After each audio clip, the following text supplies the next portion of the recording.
Kelsey Crowe, there is no good card for this. What to say and do when life is scary, awful, and unfair to people you love.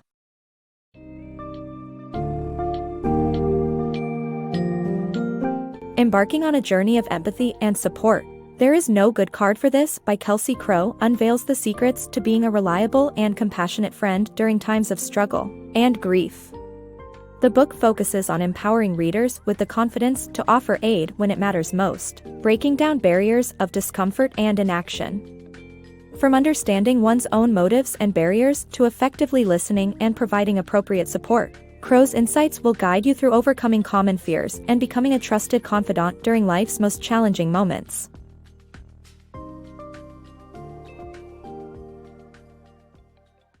Trust yourself when supporting others. Acting on your kind and supportive nature when faced with someone grieving or struggling is crucial.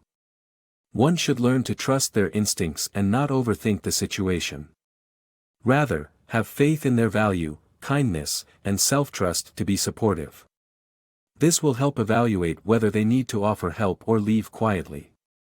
Although one might say something clumsy, it's better than silence. Self-trust is the key to serving others. Overcoming fear and guilt in helping friends. Psychologist Aaron T. Beck identifies two underlying fears that stop people from reaching out to friends in need: fearing being unlovable or incompetent.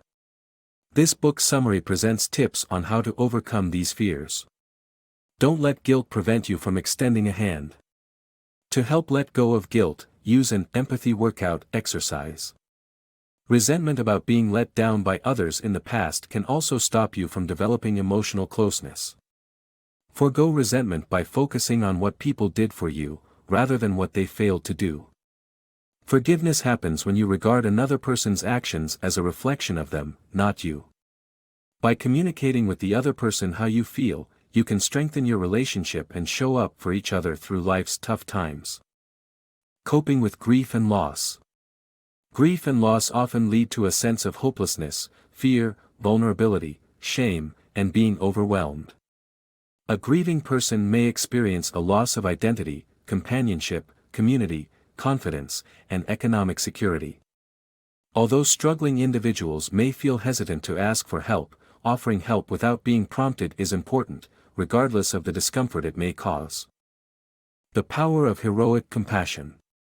Kindness, empathy, and inconvenience in helping others form the core of heroic compassion. Being heroic is not about impressing others or judging yourself, but about noticing someone else's distress and taking empathetic action. Compassion is not pity but a two-way relationship between equals, where people are seen beyond their misfortunes. By overcoming discomfort and inconvenience, you gain a sense of well-being, closer relationships, and a better understanding of what it means to be human. Guilt can be useful in lifting us to be more responsible, mature people, and helping becomes easier each time you try. Helping without hurting. Foisters and fretters, individuals who try to build self-worth by aiding others, risk blocking their ability to make emotional connections. Instead of pushing oneself onto others, try apologizing or making a gesture with no strings attached. Compassion is not a relationship based on one person always helping the other. There are certain situations when one should not help, such as when they lack sympathy or feel overwhelmed themselves. One should take a step back when they feel worn out or if the person who is receiving help is a habitual taker. It's important to care, but one cannot always help anyone who is experiencing suffering, and it's vital to recognize one's tendencies to foist or fret. Effective listening. To effectively help struggling individuals, it is important to reach an emotional connection rather than simply offering advice or solutions.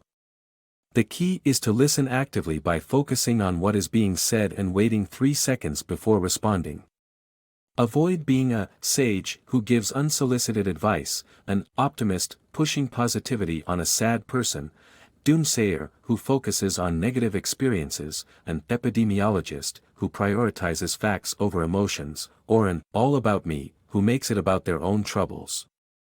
Instead, connect with the person emotionally and listen attentively. Effective listening during hard times. During difficult times, empathetic listening can help people open up about their problem and feel heard. Designate a talker and listener and ask questions like, "How are you today?" or "What's that like for you?" to encourage communication. As a listener, seek direction by asking if they want comfort or truth and avoid questioning their decisions. Share your love, admiration, and care for them without adding to their burden. Remember to prioritize what you can give authentically, and never judge or offer unsolicited advice. Being there for a friend. When someone confides in you, it is important to resist the urge to compare their situation with someone else's experience. Avoid being overly optimistic or pretending to be an expert unless you are one. Instead, be a good listener and offer practical help such as sending a card, giving a gift card, or driving them to appointments. Offer help before being asked and do not expect gratitude. Be discreet and do not mention any inconvenience or sacrifice you undergo to help.